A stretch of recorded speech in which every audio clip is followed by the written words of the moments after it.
कहीं बीटेक करके लौटी लड़की को मिली कमान, तो कहीं टॉस से चुना गया गांव का प्रधान। गांव की सरकार चुनने में युवाओं ने दिखाया जोश, तो युवाओं ने पहना जीत का ताज। नमस्कार, मैं हूं सपना पांडे और आप देख रहे हैं देवभूमि डायलॉग। उत्तराखंड में पंचायत चुनावों के नतीजे आने लगे हैं। प्रदेश में इस बार नजारा बदला बदला सा दिख रहा है। एक और महिलाओं और युवाओं ने भारी तादाद में अपने वोट की ताकत दिखाई, तो वहीं दूसरी तरफ युवाओं ने प्रधानी का चुनाव जीतकर इतिहास रच दिया। छोटी सरकार चुनने में लोगों ने युवा पीढ़ी पर भरोसा जताया और नतीजा ये निकला कि 21, 22 और 23 साल की उम्र के कई युवा प्रधान चुने गए। एक और अच्छी बात यह है कि इस बार सिर्फ युवा चेहरा नहीं बल्कि पढ़ा लिखा नौजवान प्रधान बन रहा है। इन नतीजों से साफ है कि आज का युवा सिर्फ नौकरी या पढ़ाई तक सीमित नहीं है। वह अपनी सोच, अपनी ताकत और अपने विजन से गांव की राजनीति में नई हवा भर रहा है। गैरसैंण विकास खंड के आदर्श ग्राम सारकोट की 21 वर्षीय प्रियंका नेगी सबसे कम उम्र की प्रधान चुनी गई हैं। प्रियंका नेगी को 421 वोट हासिल हुए, जबकि उनकी प्रतिद्वंदी को 235 वोट मिले। राजनीतिक शास्त्र में ग्रेजुएशन कर चुकी प्रियंका अब गांव की बागडोर संभालेंगी। गांव वालों ने उन पर भरोसा जताया और अब प्रियंका ने संकल्प लिया है कि वे अपनी शिक्षा से गांव का भविष्य संवारेंगी।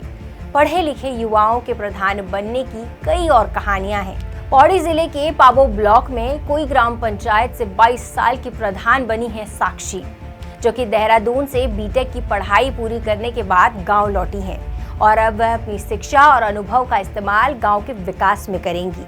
पिथौरागढ़ में भी युवा जीत की कहानी लिखी गई। मुनस्यारी विकास खंड में 22 साल की ईशा क्वीरी जिमिया ग्राम पंचायत की प्रधान बनी है। उन्होंने बीएड की पढ़ाई की और अब गांव में शिक्षा और विकास को आगे बढ़ाने की बात कह रही हैं। 21 साल की प्रियंका, 22 साल की ईशा, 22 साल की साक्षी, ये सब वो नाम हैं जिन्होंने यह साबित किया है कि राजनीति अब सिर्फ तजुर्बे का खेल नहीं बल्कि युवा सोच और युवा जोश भी गांव का भविष्य बदलने का मादा रखता है।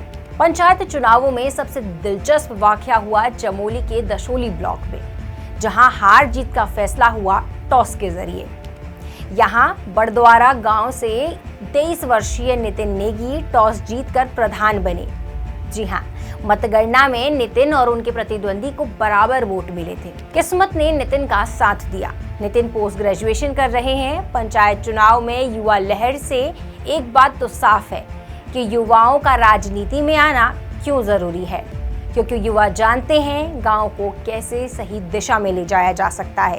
युवा जानते हैं कैसे अपने छोटे रोजगार स्वरोजगार को आगे बढ़ाया जा सकता है।